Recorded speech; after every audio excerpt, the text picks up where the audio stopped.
आज की इस वीडियो में डिस्कस करने वाले चंपारण सत्याग्रह आंदोलन के बारे में। आखिरकार चंपारण सत्याग्रह आंदोलन क्या था और इसमें क्या क्या हुआ था।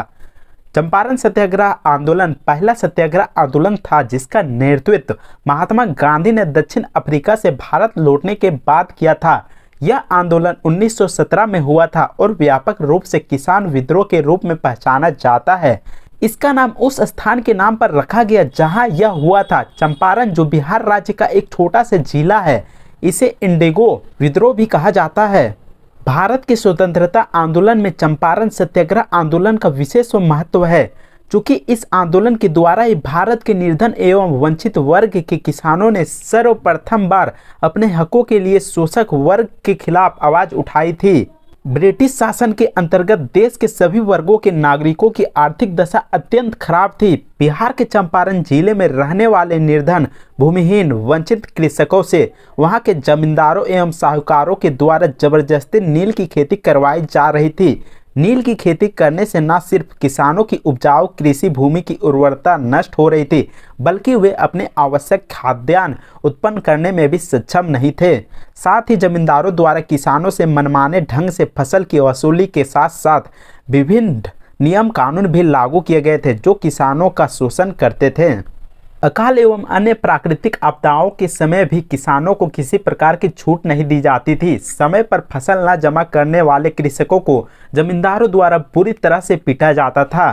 ब्रिटिश सरकार भी इन कामों में जमींदारों एवं साहूकारों का साथ दे रही थी। यूरोप में नील की अत्यधिक मांग थी एवं नील के निर्यात से ब्रिटिश सरकार को भारी मुनाफा होता था। अतः ब्रिटिश सरकार भी प्रत्यक्ष रूप से इन शोषक वर्ग के जमींदारों का साथ दे रही थी।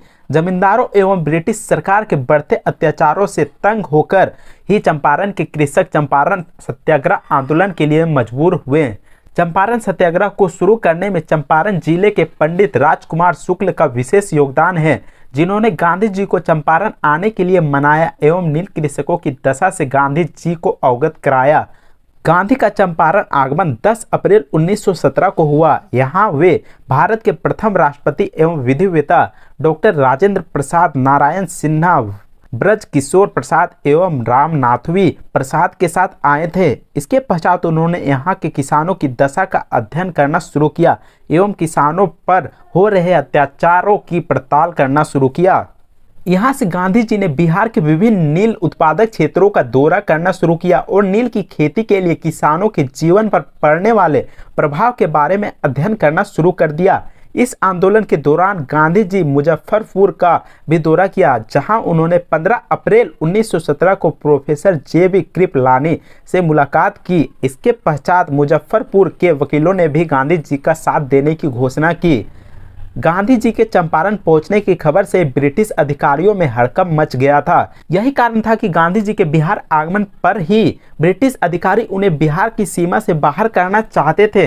गांधी जी के चंपारण पहुंचने पर सर्वप्रथम तिरहुत डिवीजन के ब्रिटिश ऑफिशियल कमिश्नर के ऑफिस में पहुंचे। यहां ब्रिटिश अधिकारी ने उन्हें परेशान करने की कोशिश की एवं चंपारण को छोड़कर जाने को कहा। हालांकि गांधी जी इन बातों से विचलित न होकर चंपारण की राजधानी मोतिहारी के लिए निकले, जहां उन्हें कई वकीलों का साथ मिला।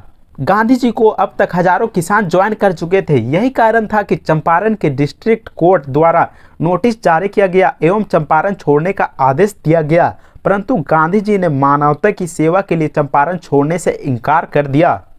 गांधी जी का दृढ़ निश्चय एवं जनता का भारी समर्थन देखकर ब्रिटिश सरकार ने उन्हें चंपारण में प्रवास की अनुमति दे दी एवं हजारों कृषकों ने भी गांधी जी के इस आंदोलन में साथ दिया। अपने चंपारण प्रवास के दौरान गांधी जी ने चंपारण के विभिन्न कृषकों की समस्याओं को सुना एवं उनकी दशा का विश्लेषण किया।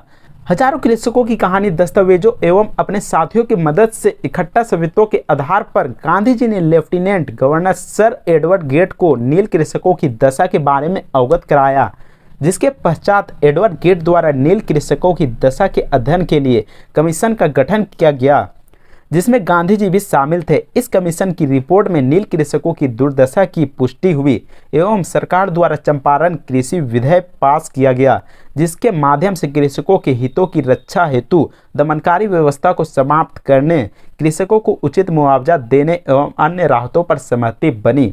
साथ ही गांधी द्वारा चंपारण क्षेत्र में अशिक्षा को दूर करने के लिए भी विभिन्न प्रयास किया गया, जिससे कि सभी नागरिकों को बेहतर शिक्षा एवं जीवन मिल सके। चंपारण सत्याग्रह के फलस्वरूप भारत के स्वतंत्रता आंदोलन को तेजी मिली एवं देश के सभी आम नागरिक अपने हितों के लिए लड़ने के लिए प्रेरित हुए। आज के लिए बस इतना ही। अगर वीडियो पसंद आता है तो वीडियो को लाइक कीजिएगा, चैनल को सब्सक्राइब कीजिएगा। मिलते हैं नेक्स्ट वीडियो में, तब तक के लिए जय हिंद, वंदे मातरम।